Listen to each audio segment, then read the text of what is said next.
latest test results are dramatic.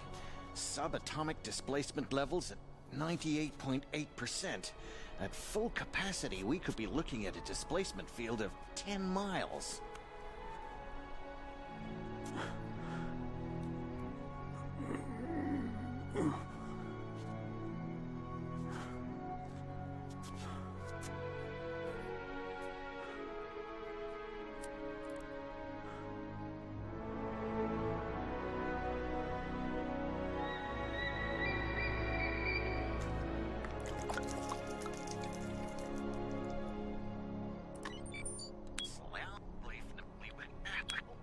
We could be looking at a displacement field of 10 miles.